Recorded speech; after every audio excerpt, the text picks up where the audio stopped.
Good morning. I'm Sarah Pearson in the News 2 Alert Center with your morning pulse for Thursday, February 12th, 2026.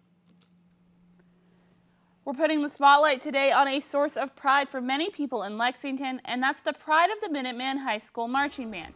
When band director Chad Scharf arrived at Lexington High School about 28 years ago, there were around 70 students in the high school band. Now, there are nearly 250. The pride of the Minuteman High School Marching Band has quite the following in the community. The director says there's a wide variety of reasons why the band has blossomed throughout the years. From day one, we just approached it more like a smaller school in that we like athletes to be involved in our band. We like kids that are in speech to be involved in band. And so we just kind of developed this atmosphere where we worked with coaches, we worked with all kinds of people in the community to make it accessible for our kids. And there's a lot of support from the community as well as administration and staff. And I think that's why it's grown to what it is. Nebraska's tourism industry celebrated excellence this week at the annual awards ceremony in Lincoln. Among the honorees, the Carhenge Mural Festival in Alliance, claiming victory for outstanding event for emerging or evolving events. In its first year, the festival brought world-class artists to Alliance to create murals on the iconic Carhenge and throughout downtown Alliance. Lawmakers have passed a bill backed by President Trump that would impose strict voter identification requirements. Yesterday, the House narrowly passed the Save America Act. The Republican-led legislation would require documented proof of U.S. citizenship in order to vote in federal elections. The bill would also allow the Department of Homeland Security to seize voter rolls in any state. The GOP says the bill is needed to prevent non-U.S. citizens from voting in elections. Democrats argue it could restrict voting access and discourage people from voting. The bill now heads to the Senate. Nebraska's softball is in action right now. The number 8 Huskers are taking on number 10 LSU. The Husker Bats are on fire this morning as they currently lead 4-0 in the top of the 4th inning. You can watch the game live on ESPN2. This is game 1 of 2 on the day for the Big Red. They will face Georgia at 3 p.m. today, and that one can be seen on ESPN+. Well, hi there, everybody. Good morning to meteorologist Travis Klineski. It's Thursday morning. It's a little bit better this morning than it was at this time yesterday. Nobody's in the teens. It's mostly 20s and lower 30s out there this morning.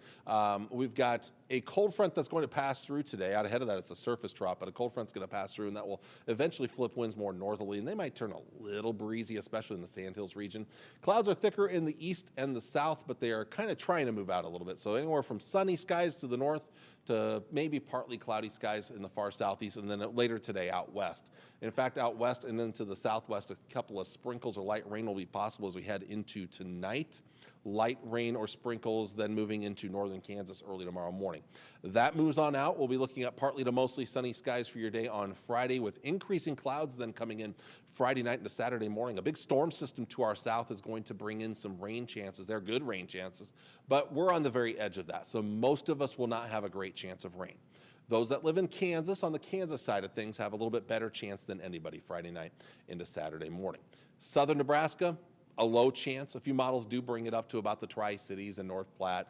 Once you get north of Interstate 80, those chances really start to drop off pretty quickly. This will linger into Saturday morning over southern and especially southeastern areas. That's where the cooler temperatures will be on Saturday, while the rest of us see increasing sunshine, and we'll see another decent day temperature-wise out there for Saturday.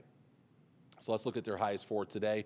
Mid to upper 50s and lower 60s, a few mid 60s out there. This is warmer than yesterday and well above average. This is more like April type weather across the area. Lows tonight, most of us will dip back into the 20s to near 30 degrees. This is somewhat similar to what we're seeing out there this morning. As for tomorrow, we'll see mostly 60s, low 60s, and maybe a couple of mid 60s. So a very nice day on tap for your day on Friday, and the winds are going to be lighter out there. Friday night to Saturday morning, mostly 30s, a few 20s out west, but mostly 30s for lows. This is why it's rain in the forecast and not snow. Even North Platte with those upper 20s, I think if any moisture even comes to you, if there is moisture in your area, it's probably not going to hit 27 degrees because there'll be more clouds around. I think this forecast model is kind of banking on some clearing out there. But again, if there are more clouds in your area, you may be closer to the freezing mark. But again, it should be just light rain, no snow in the forecast for us for Friday night into Saturday. Highs on Saturday as that rain moves out later in the day. Southeastern areas will be the coolest with the increase or the lingering clouds there. So mid and upper 50s there. The rest of us into the low 60s for afternoon high temperatures. And Saturday night into Sunday morning looks all right out there. Mostly 20s for lows, maybe some near 30 in the southeast. And Sunday, look at that. Mid and upper 60s and even a few into the lower 70s. This is going to bring in some warmer temperatures as we get into early next week. Looking at that long range forecast here, again, we are going to see those temperatures in the lower 60s or near 60 the next few days. That slight chance of light rain late Friday night to Saturday, mainly Saturday morning. About a 30% chance. It shouldn't amount to much out there. Warmer temperatures Sunday, Monday, and Tuesday. Tuesday late in the day into Tuesday night, a small chance of rain. This one doesn't look like much right now. I think our chances of rain are pretty slim over these next 7 days. Temperatures trend a little bit down on Wednesday, but they will trend down even more beyond Wednesday. You'll see the end of next week, it's going to get a little cooler. Not cold, but cooler with a potential storm system, which we'll discuss here in just a little bit. Looking at the North Platte forecast, again, close to 60 or low 60s the next couple of days. Slight chance of light rain Friday night into Saturday morning.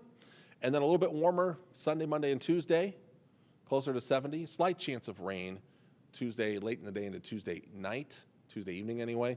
Wednesday a little cooler, and then we trend even cooler yet as we go into next week, the latter portions of next week with potential moisture on the way. Now, as of right now, the Climate Prediction Center for that February 19th through the February 25th timeframe still has us in the above average category for temperatures out there. I would agree, because even if we fall back in the upper 40s and 50s, that's still above average for this time of the year. Moisture-wise, it does have us above average. In fact, eastern Nebraska even a little bit better chance of being above average precipitation-wise. There may be some moisture, again, late next week and maybe even early the following week to talk about. Again, I will not have access to my computer weather graphics on here, so I'm kind of looking at this screen on here, over here, but I can't actually control everything today, so unfortunately I can't kind of slow down things and speed things up today here, but you'll just see the glancing shots of precipitation. Here's that big system to our south heading into the weekend, and then as we get into next week, there is the potential for late week moisture, but a lot of questions right now. So because it's so far out, I don't want to get into too many details right now. Sunday, or for the GFS model, again, that's that Friday night into Saturday chance of rain, best chances to our south and southeast. That moves on out, and then we focus on the end of next week for better chances of moisture. There might be some late Tuesday, some light rain, but again, better chances down the road, late in the week. But again, just a lot of uncertainty. Notice the differences, again, the next weekend, the European model had a snowstorm. The GFS doesn't. So again, the forecast models are all over the board with the timing, the placement, the strength of those storm systems for the end of next week right into next weekend, which means lots of question marks right now. I'm going to skip a couple of other graphics here, and I'm going to go straight to our temperature graphic. It may take a second here. There we go. First off, the European model, you'll see all the mild weather to come for the next several days. But again, as we get towards the end of next week, temperatures will start to trend a little bit cooler out there. And the GFS model is pretty much on board with that as well. Here, going to be fairly mild these next several days to come. And then again, we start to trend a little bit cooler as we get down the road towards the end of next week and into next weekend. Well, with that, that is everything I have for you guys for today. So I want to thank you all for watching on this Thursday morning. I hope it's a wonderful day for you today. And I will be back with you on Friday morning with all the latest. Take care and God bless. Bye.